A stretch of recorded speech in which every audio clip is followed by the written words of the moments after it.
Breaking news చూస్తున్నాం. Telangana RTC సంస్థలో మరో భారీ మోసం వెలుగులోకి వచ్చింది. వికారాబాద్ జిల్లాలోని పరిగి బస్ డిపోలో వాహనాల ఇంజన్ చాసిస్ నెంబర్ల ట్రాపింగ్ జరిగింది. ఈ వ్యవహారంలో స్థానికంగా కలకలం సృష్టించింది. ఈ మోసం ఆర్టీసీ సంస్థ ప్రతిష్టను దెబ్బతీసింది. గత సంవత్సరం అక్టోబర్లో సరైన పత్రాలు లేవని ఓ బోరు బండిని పోలీసులు సీజ్ చేశారు. పోలీసులు, రవాణా శాఖ అధికారులు సంయుక్తంగా విచారణ చేసి వాహన యజమానిపై కేసు నమోదు చేశారు.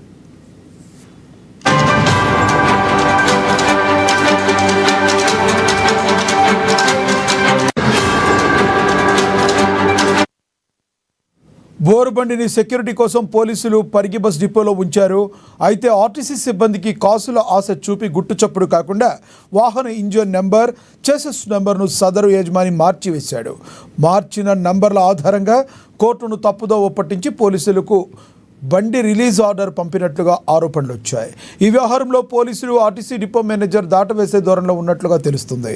ఈ విషయం బయటకు చెప్పడానికి 2 శాఖల అధికారులు జంకుతున్నారు. అయితే ఈ ట్యాంపరింగ్ వ్యవహారం ఆర్టీసీ ఉన్నతాధికారులకు, ఆర్టీసీ ఎండీ సజ్జనార్కు చేరింది. ఈ వ్యవహారంలో పోలీసుల తీరు పలు అనుమానాలకు తావిస్తుంది.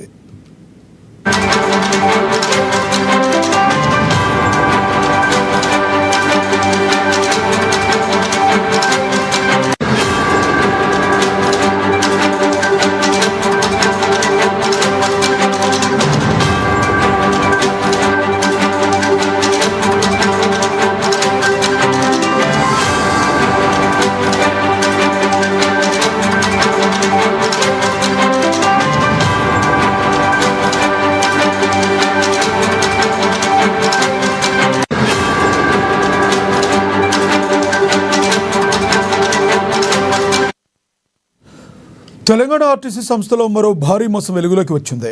వికారాబాద్ జిల్లాలోని పరిగి బస్ డిపోలో వాహనాల ఇంజన్, చాసిస్ నెంబర్ల ట్యాంపరింగ్ జరిగింది. ఈ వ్యవహారంలో స్థానికంగా కలకలం సృష్టించింది. ఈ మోసం ఆర్టీసీ సంస్థ ప్రతిష్టను దెబ్బతీసింది.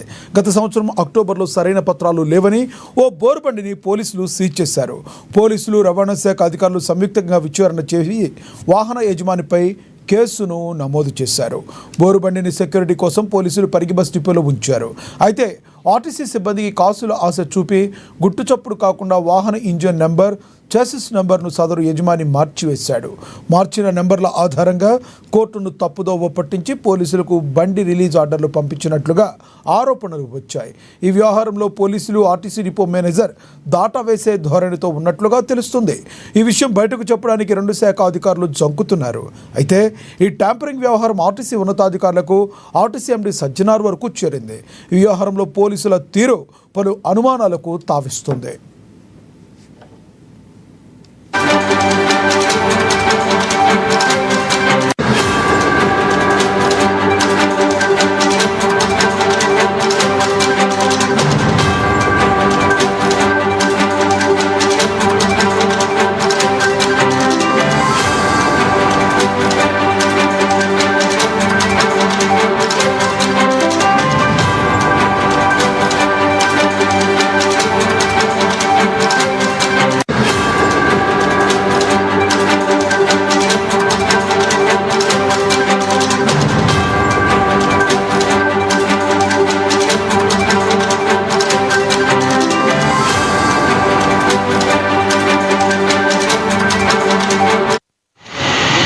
వెహికల్ చెకింగ్ చేస్తుంటే ఒక బోర్వెల్ వెహికల్ అది వితౌట్ నెంబర్ ప్లేట్ తో రావడం గమనించి దాన్ని ఆపి విచారించగా దానికి ఎలాంటి పత్రాలు లేవు. దాని తర్వాత ఆ బండిని వెహికల్ ని అదుపులోకి తీసుకొని ఆ యొక్క పత్రాలని అడగగా వారు ఒకటి commercial invoice R K Rock Drills Padmavati colony, Vanasthalipuram సంబంధించిన కమర్షియల్ ఇన్వాయిస్ ఒకటి చూపించారు. ఆ పత్రాలు సరిగా లేనందున ఆ యొక్క వెహికల్ ని ఆర్టీఓ పరిగికి రాయడం జరిగింది. తదుపరి విచారణ ఆర్టీఓ గారు తెలుస్తారు. దాని తర్వాత ఈ యొక్క వెహికల్ నడిపింది చంద్రశేఖర్ రెడ్డి డ్రైవర్. అతన్ని అడగగా అతని ఓనర్ పేరు నవీన్ రెడ్డి, భువనగిరి డిస్టిక్ అని చెప్పినాడు. ఈ యొక్క వాటిని మనము ఆర్టీఓ గారు చేసి దానిపైన చర్య తీసుకోమని చెప్పేసి లెటర్ కొట్టి ఆర్టీఓ పంపడం జరిగింది. ఇవి ఆర్కే డ్రిల్స్ దగ్గర, వనస్థలిపురం దగ్గర నుంచి